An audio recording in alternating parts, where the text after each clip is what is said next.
the killer who was given a second chance. On the morning of 23rd of August 2022, a resident in a quiet South Wales community walked across to his elderly neighbour's flat with a simple question. Had she seen Brian Whitelock? Just hours earlier, concerns had been raised about Brian's whereabouts. Something seemed wrong. His flat had been left in chaos.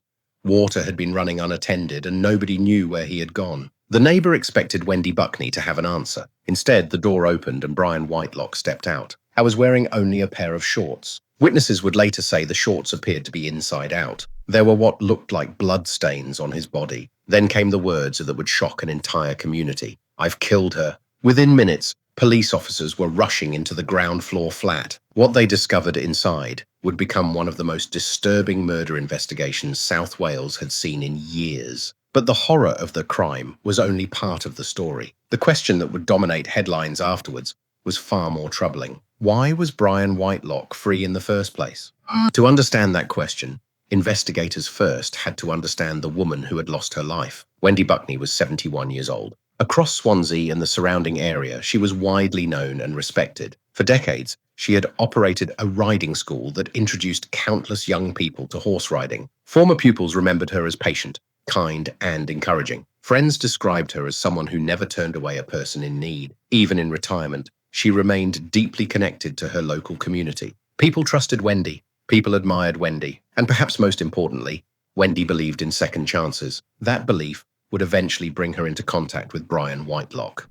Many people in the area knew who Brian was. His past was impossible to ignore. More than 20 years earlier, his name had appeared in newspapers across South Wales after a horrifying case that destroyed two families. In the early 2000s, 27-year-old Nicholas Morgan was brutally attacked. The violence left him dead, but the tragedy did not end there. A fire was then started inside the property. Still inside the house was Glenn Whitelock, Brian's own brother. Glenn died in the blaze. Two men lost their lives. Families were left devastated. Brian Whitelock was convicted and sentenced to life imprisonment. For relatives of the victims, the sentence brought some measure of justice. They believed the danger had been removed, but years later, Brian became eligible for release. That decision would eventually become the center of a national debate.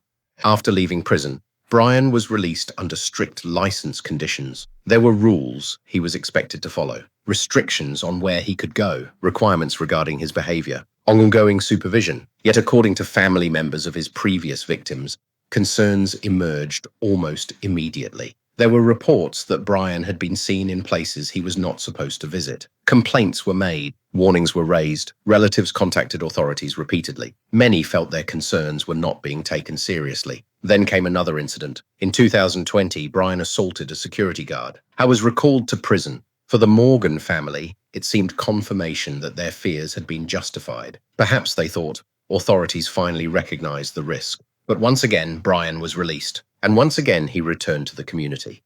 By the summer of 2022, neighbors had begun noticing increasingly worrying behavior. Witnesses later reported that Brian appeared unstable. There were allegations of heavy misuse of Valium obtained illegally. Some described dramatic changes in his behavior. Police were called on more than one occasion because people feared something was seriously wrong. Just days before Wendy's murder, officers attended following concerns raised by local residents. People reported shouting and unusual behavior. Officers spoke with Brian. No criminal offense was identified. After dealing with the situation, they left. At the time, it appeared to be another welfare concern, nothing more. No one knew they were only days away from a murder investigation. The final day of Wendy Buckney's life appeared entirely ordinary. She carried on with her normal routine. Investigators later established that she had continued helping Brian. According to evidence presented after her death, she had even purchased food for him. To Wendy, Brian was a troubled neighbor, someone who needed support, someone who deserved compassion. What happened later that night remains known only through physical evidence and Brian's changing accounts. But investigators believe a prolonged and violent attack unfolded inside Wendy's flat. The following morning, events began to move quickly. A neighbor became concerned after noticing water running continuously inside Brian's flat. When he entered to investigate, he found the property in disarray. Furniture was disturbed. The flat appeared abandoned. Yet Brian was nowhere to be found. The neighbor contacted police to report concerns. Hours later, something else caught his attention. Lights inside Wendy Buckney's flat appeared to be switching on and off. Knowing that Wendy often helped Brian, He wondered whether she might know where he was. So he walked over and knocked on her door. What happened next would later become one of the most chilling moments in the entire case. The door opened. Brian Whitelock stepped outside. Moments earlier, he had effectively vanished. Now he stood inside Wendy's home, and according to witnesses, he admitted killing her. Police were called immediately.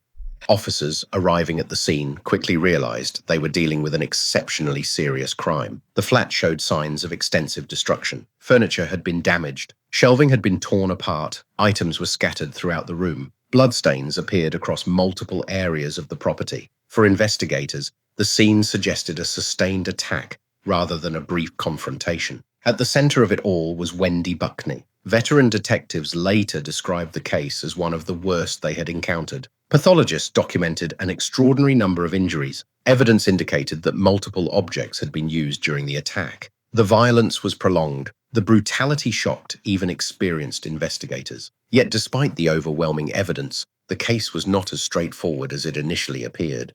At first, Brian appeared to have admitted responsibility. Witnesses heard him make incriminating statements. Physical evidence placed him at the scene. But once formally questioned, his story began to change. Initially, he denied killing Wendy. Later, he claimed suspicious strangers had been around the property. After that, he altered his account again. This time, he admitted causing Wendy's death but blamed a previous brain injury. The defense attempted to argue that neurological problems had affected his judgment. Prosecutors disagreed. Medical specialists were called. Psychiatrists examined the evidence. Neurological experts reviewed his condition. Ultimately, prosecutors argued there was no evidence supporting Brian's claims. Instead, they pointed to a different explanation. Heavy consumption of alcohol, drug use, large quantities of Valium. According to the prosecution, these factors played a significant role in the events that unfolded.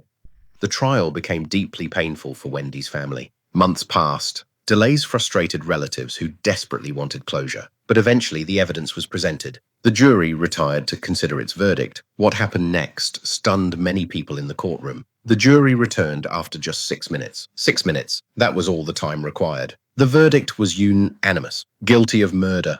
When sentencing Brian Whitelock, the judge described the case as one of exceptional seriousness. The murder had been brutal. The circumstances were shocking. The impact on Wendy's family was devastating. A whole life order was imposed. Brian Whitelock would never be released from prison again. For Wendy's loved ones, the sentence delivered justice. But justice could not erase what had happened, nor could it answer the question that continued to trouble so many people. Because long before Wendy Buckney was murdered, warning signs existed. A convicted killer had been released. Concerns had been raised. Reports had been made. License breaches had been alleged. Neighbors had contacted authorities. Police had attended incidents involving Brian's behavior. All of those events happened before Wendy lost her life, which leaves one final question. It is not who killed Wendy Buckney. That question has already been answered. The real question is this. If those warnings had been taken more seriously, if Brian Whitelock had never been released, would Wendy Buckney still be alive today? For her family,